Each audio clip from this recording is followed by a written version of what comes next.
Hello students, how are you all? Hope you all are keeping fine. So today we are here with lesson number 10 of your English book. The name of the chapter is Arrival at South Pole. So students, have you heard of Edmund Hillary and Tenzing Norgay? Yes, you have heard, is not it? What do you think? How did they feel when they achieved their dreams? It feels great, isn't it? The lesson is about Roald Amundsen, who led the Antarctica expedition to discover the South Pole. And this lesson gives us a hint about the hardships that they faced throughout the journey and ultimately how they succeeded. Clear? So before beginning the lesson, I would like to make you aware with a few words with their meanings. First one is exploration. The meaning is the action of exploring an unfamiliar area. Second one is sledge, a vehicle on runners for conveying loads or passengers over snow or ice, often pulled by draught animals. The third one is solemn.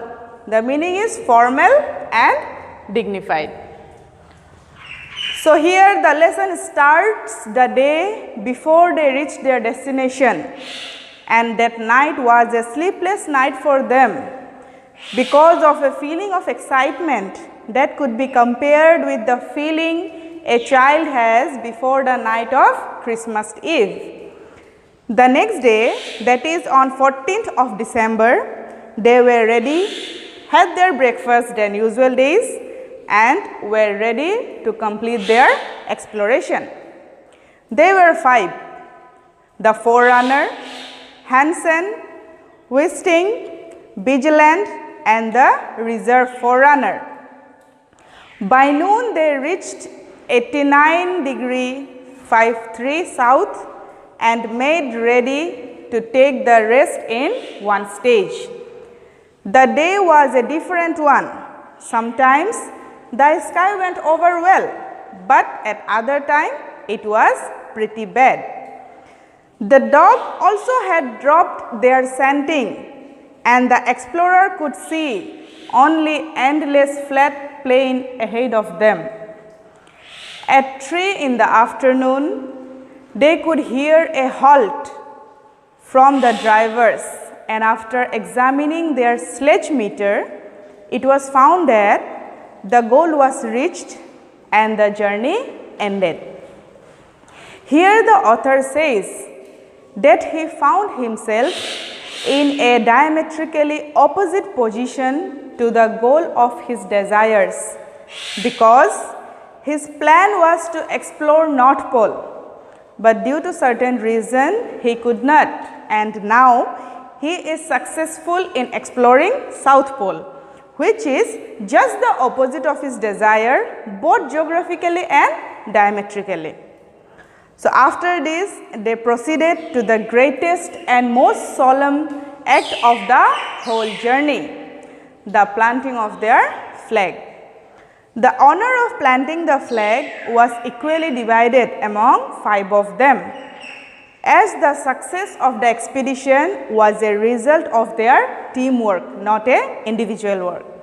And that was the way how Amundsen, the leader of the group, could show his gratitude to his companions, and the plain where they planted the flag named it as King Haakon VII's Plateau after their king. Then they returned to their usual lifestyle and had got the tent up.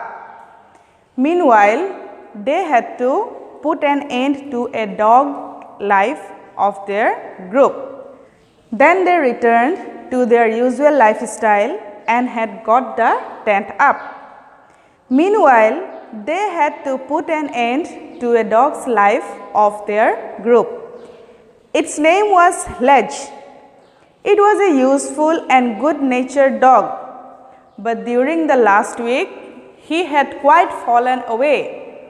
He was fearfully worn out and must have gone away to die, because he was now only a drag on the others and did absolutely no work. So now they had 16 dogs left out of 18. Of course, it was also a moment of joy that evening. No champagne corks were popping and wine flowing, but they enjoyed by having a little piece of seal meat each. Outside they could hear the sound of their flag flapping in the bridge, and they enjoyed and talked among themselves. So we can say that after lots of hardship and struggle, the team was successful in reaching the South Pole. So this is the end of our today's video. In our next video, we will come up with another lesson. Till then, thank you. Stay safe, stay indoors.